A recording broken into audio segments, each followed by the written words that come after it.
What was the question here? Should I? Now I feel like I'm on the spot. So Johnny on the spot. Johnny, come in, Johnny. How do on we the spot. meet again? How does it? I can't Yes, we could start with start with where we met. We could start with just there's so many things where we we could are. talk about. We could talk about what we do. Who we are.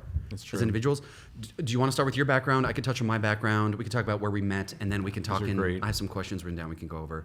Let's shoot with the questions. That sounds great. That sounds like a good idea. Hello, testing. Hello. Testing. Tell me about your background. I'm just a guy from the county of Orange. Sure. No. Not even. Not even really. No, from Seattle actually. Yeah. You're right. A 4-time best-selling author. Written some books and done some marketing things, done some business things. So coming traditionally from, we were talking earlier with Murphy about that, like, usually there's writers or there's creatives, right? And it's hard to kind of do both and or be both, writers and creatives and or business. And it's hard to kind of do the business of books, right? And be specifically like, create a structure, a business around this. Because there's so much involved, right? And I don't think anyone really thinks about that when they're just thinking, I got to write this book. I got to sit and write this book, type it. Like, that's so much in of itself. But then there's the editing, there's the formatting, there's the publishing. You have to be the artist, and you have to be the marketer and the product person. You have to do, and just releasing this one book, there's a lot to it. Yeah. And there's the cover design. Then there's, once you publish, how am I going to get sales? How am I going to get reviews? Is there some kind of marketing? Do I have any kind of relationships? And then people say, I'd be happy if just one person read it. And then when they only have one person reading, they're like, oh, well, I kind of want more than just one. Yeah. And it's like, what do I do now? My mom doesn't count. My mom doesn't count. That Grandma review, doesn't count. Yeah. It's a whole thing. And then someone's cousin usually chimes in with like, hey, you didn't put there. And you're like, I'm just spelled correctly. Scrap it. Yeah. And then you just stop. And you're like, you know what? Never mind. I'm not an author. And then, but that book's out there. You know? So it exists. So that's where we come in. That's where we come in. Actually, we come in much earlier. Much earlier, yeah. Well, we come in to solve all those problems, right? I think because that's one of the things too. Is that like there's all of that. Then you got the published. Then you want to get the bestseller ranking. Then you want to get some PR. Then once you have all of that, it's like now you want to be a consultant? Do you want to be a speaker? Do you want to scale up in your career? Going all the way back to your point, to the very beginning, when you just have the idea of like, hey, I want to write a book, and I want to know that I can make it successful, and I can be a bestseller, and I can use it to generate additional streams of income, speaking, consulting, whatever it is. You call us. That's it, right there. That's where we come in. Yeah, well, there's a lot to it, and especially the people we end up working with are very busy executives who either don't have the time to write a book, or maybe they don't feel comfortable writing it, and it's a daunting process. Like, you hear other people saying like, oh, this was so difficult, and it took me forever, it took me years to get it out. So sometimes having this wealth of knowledge and then being able to hand it off to someone else and be like, let me just tell you everything I know, and then we can translate that into a book and do all the marketing and everything for you. 100%. Super valuable. Yeah. All I'd say, your background. Yes. Yeah. Books. So on the like you said, it took years to write. So my first book, it took me 5 years of like literally I still have the journal, handwriting of just the content itself. Because, like you said, life gets busy, whatever else. So same thing for our clients. So that's my background comes from business, right? So I've had serial entrepreneur like yourself, right? Like just several different companies, real estate, restaurants, media agency, marketing. And so when I wanted to kind of go into becoming an author, it was like, I have no idea what I'm doing. So let me just start writing these ideas that are coming. And then years of doing that, then it's like, okay, well now I have to figure out how do I publish? And then you start figuring that out. And then, so there's this whole process of trying to do all that, which is where a lot of my background comes from. Both of us, I mean, we're both writers, both creatives, but both have serial entrepreneur kind of backgrounds of business, and combining those things together, without telling you your background for you. It's like, please go ahead. Yeah, that's just fine by me. Sounds great. That's where the business comes in, and I think it saves so many people so much time, and getting a great quality works out. So, anyways, your background. Let's talk to your background a little bit. Just to build you up even more, like serial entrepreneur since you were like 5, best-selling author, done media agency, done so much cool stuff, real estate, the whole deal. Thank you. Yeah. And even the impetus for this business was exactly what you said. You had to figure all this stuff out on your own, and then from that, and this was a number of years ago, from that you had so many friends come to you like, hey, can you help me with this? Can you do the same thing for me? That it was like, oh, this is something people really struggle with, is like this huge intimidating process. Right. And from that is what is which now. Which I think is a really good point. Together. And that's what entrepreneurship really is, right? It's like you have a problem, and then you figure out a solution to it, and then you figure out, okay, well now other people want the solution as well. Now it can be a business, and that's where it's been so great, us partnering and growing this thing up and figuring out. Excuse me, it was cut and recut there. and figuring out how to help serve it and continuing to optimize the process. And we're always adding new things to our process and always systemizing it. And that's one thing we talk about a lot too, is that when I published my first book, it was one of those things where I had no idea, I got a little TV action, a little bit of publicity, but didn't know now what do I do? What do I do with my hands? I don't know. Right. What do you do? And then there was no one that said, okay, here's how you monetize. Here's how to now land speaking gigs from this, or start doing consulting, or any of that other good stuff. Any of that. Yeah. And that was where one of the things I was so frustrated about, because I'm like, okay, well, I've handwritten this book for years. I got it published. Now I've done a little bit of PR around it, and which I had help with a little bit of the PR. That was pretty much it. Everything else, I wrote the book, I published it, a little bit of help with PR, and then after that, there was no one to say, here's how you monetize. Here's how you actually make money from being an author, besides book sales. So, before, when I first started writing the book, I'm like, oh, it'll be like Eckhart Tolle. I'll get on Oprah. Sure. I'm going to sell 7 million copies. I'll get a book, whatever, okay. $7 million. It's going to be great, Yeah. And that's, I think, obviously that's not true. That's not how it works for most people. Even if you get a book deal, you still have to have some kind of, just like a music artist, right? When you want to become an artist and you want to get signed with a record label, a Universal Music Group or whatever, they're going to look at how many streams you have. How many songs do you put out?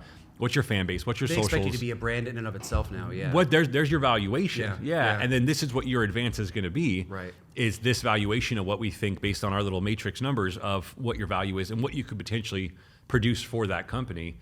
Same thing with authors. And so when you publish a book, especially if it's self-published or through an indie publishing company or whatever else, until you get to that point of even producing with a big publishing company, you have to have some numbers to get a good enough advance, good enough contract with Random House, Penguin, Hay House, whoever it is, Simon & Schuster. And so how do you monetize to get to that point? How do you actually make a huge profit besides just trying to work a book deal for X amount of years?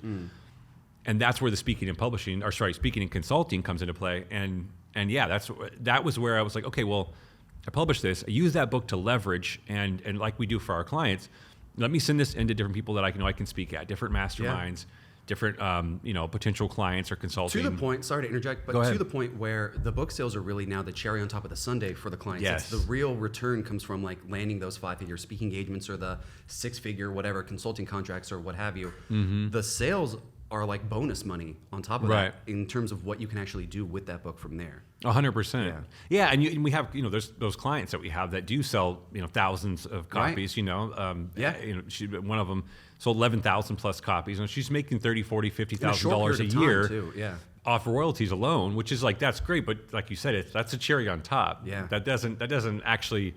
There's a much larger return. There's a much larger return. To be done. Yeah. There's a $200,000, $400,000 of consulting and speaking fees that you can make per year from the book. Yeah, absolutely. And a lot of people don't. A lot of people sit down and say, "Hey, I have this idea. I just want to get this book out there." But it's there is so much you can do, and that's again what we help with.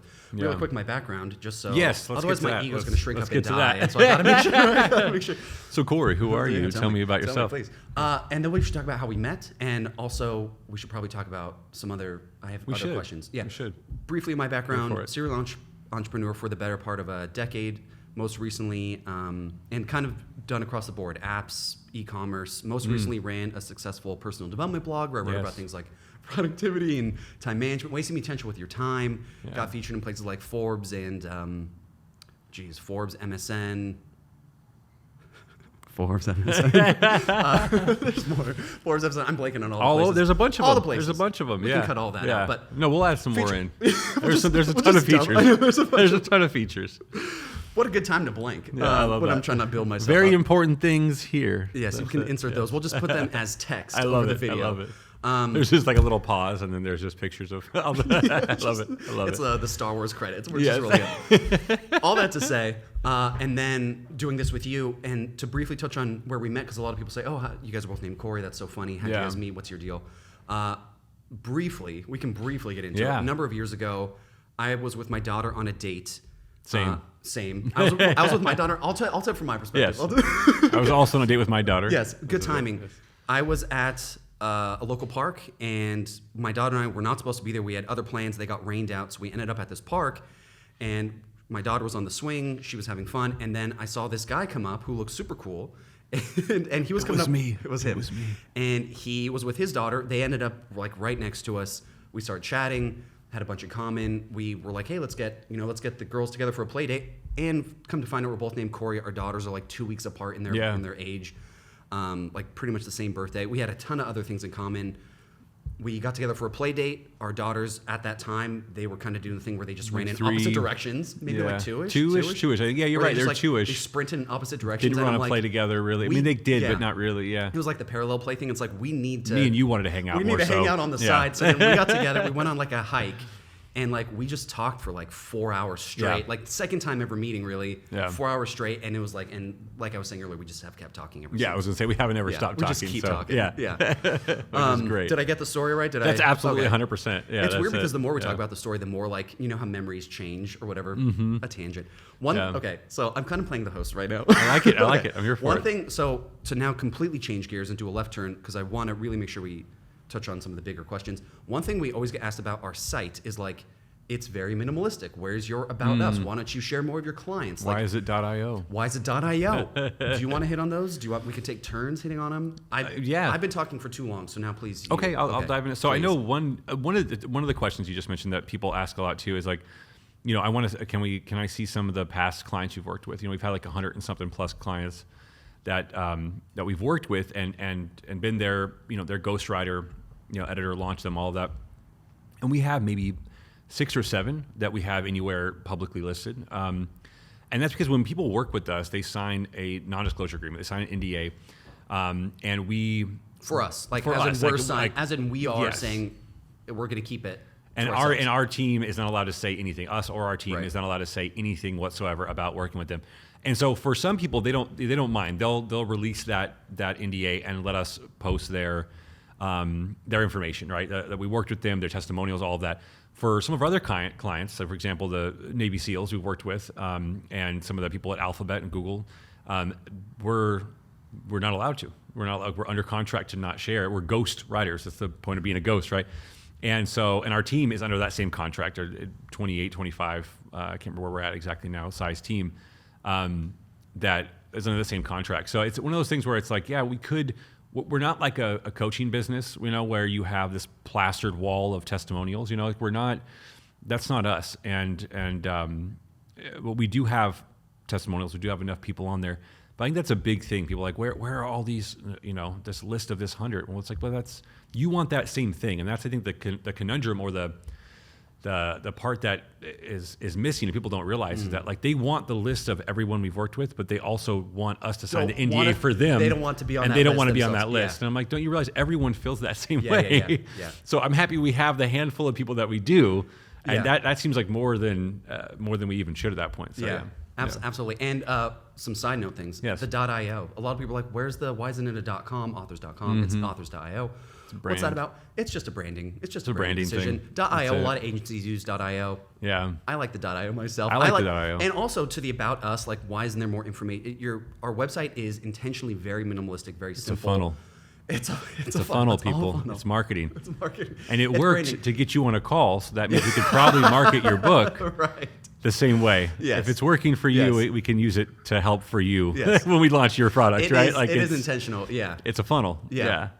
So we want it minimalistic. We want you when you land on our site and we're reaching out to you. You found us through an ad or whatever else, and we want you to go to that next step. So we're going to give you one option. We want you to just click this button. Yeah. If we give you a 5, 6, 7 different pages to go to, you're going to get lost in that. You're going to get distracted. You might not actually go to the next page, and maybe we'll hit you with 5 or 6 other ads over time, and then you'll go, oh yeah, I remember I was on that last Tuesday before little Jimmy came in and asked for something or spilled milk on the floor or whatever. Yeah. You got distracted. So it's simplistic. It's to the point. You go from one step to the next step to the next step. That's the behind the curtain of it. That said, and it worked. By the time anyone's listening, we may have made design changes. But in this moment, we're not. We never know. You're not. We might. Do it, no. It might even be in progress. I guess our website would be different than our funnel. In the moment, though, everything we've done is very intentional for like the .io. The reason it's a short URL or the reason the page is very simple. It's all very guiding you towards one place. It's branding. The colors are black and yellow. The black we're ghostwriters. It's secretive. It's privacy. It's intentional. Yeah. One other question. How are we doing on time? I'll keep going. Okay, cool. One other question, or do you have a question? With that? No. One other question we get often is, because our model is normally an upfront fee, and so a lot of times people say, why don't you do kind of skin in the game? Why don't you take a percentage of sales? Good point, yeah. I'm always happy to rant about that one. Do you want to touch on that one? Go ahead. Okay. Well, I mean, for me, and we might have different perspectives. But speaking for myself, it's a bit of a pain in the ass to do that because for so many of our clients, it is they're using the book as a stepping stone. So not only would we take a percentage of book sales, but it's like, okay, well, knowing the big ROI is coming from speaking or consulting, it's like, well, we don't want to have to chase you down for the next 5 years. Did you do a speaking gig this month? Can you please send us what percent? Like, no one wants that. Yeah. They don't want that. We don't want that. And it's an and to your point, I mean, it's an entirely different business model. So like a publishing house is a different business model than a publishing agency, and is also a different business model than being a book agent. So like when people, when they're asking that, like, why don't you take a percentage of sales and not have any kind of fee? And it's like, well, that would be a publishing company, but that would also be a book agent, and those aren't even connected. So that's not even a business model that exists technically. They work together. There's a relationship there. But when you get a book agent, an agent will say, okay, I think you have a piece of work, a manuscript that's going to work, or an outline or idea for a manuscript that's going to work. And that agent first has to accept you, and then you have to agree to a 15 or more percent take for that agent to put in their pocket from not only that piece of literature, that book idea, but anything else that gets derivative from that. And so that can be a screenplay, a limited series, a movie. And if it's in Europe, it's going to be 20% that they're going to get. That's not the publishing company. That's your book agent. And so now you just lost 15 to 20% of all your royalties in perpetuity from anything forever and ever from that work. Not including the actual publishing company. So if the book agent from there says, okay, I'll take it, you've lost 15, 20%, and then the book agent then has no guarantee they're going to get it taken by a publishing house. They're going to go to Simon Schuster, Random Penguin, whoever, Hay House. They're going to go and submit this pitch over and over again to these publishing houses, and if any of them even accept, now they have a fee. So now you might get an advance, but if you're not a big name, you don't have a big social following, big email list, you haven't published a book, you're not a bestseller, all the things that we kind of help you get established, you haven't been featured anywhere, we help you get all those things established.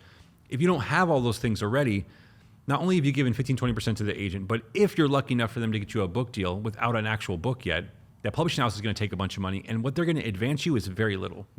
The only way they're going to give you a huge advance, $400,000, $1 million, $2 million, or whatever, is if you have all those credentials. You have the social following, you have the email list, you have you've been featured X, Y, and Z places. You have all these different things that we help you kind of establish and get yourself in that position to actually get that proper book deal. For then it makes sense to you to give a percentage away to a book agent and a publishing house because you have a big enough pool of money to do so. So why would we not be paid up front? It's a whole entirely different business model. Keep everything. That then as the author keeps everything. 100% of all their income stream. They can do whatever they want, and they can make $300,000-$400,000 every single year in and year out, like most of our clients do, from speaking, from consulting, from a little bit of book sales sprinkled on top. And at any point after that, we still introduce them to a book agent. Right. So they have the option to get a traditional book deal and give away whatever percentage of their royalties they want. And when that happens, they're at a place where they already are a bestseller. They already have a ton of social proof. Exactly. And so if they are shooting for an advance or whatever, they have a much better. They get a higher advance and better contract. Yeah. Right. Yeah. Like if you have an established.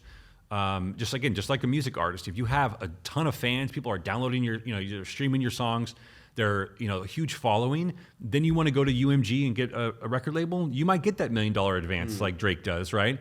But if you're any of the other artists that try to do that don't have the same kind of streams, you're going to get a $40,000 offer. You're going to get a $50,000 offer. And I know artists that are in LA that have some of my favorite artists that I listen to that I'm like, you have millions of streams. I would think that you were getting $1 million book deals or $1 million record deals, and they're not. They're getting $50,000 offers. Same thing for authors, for publishing authors. So, yeah, you're absolutely right. And so am I.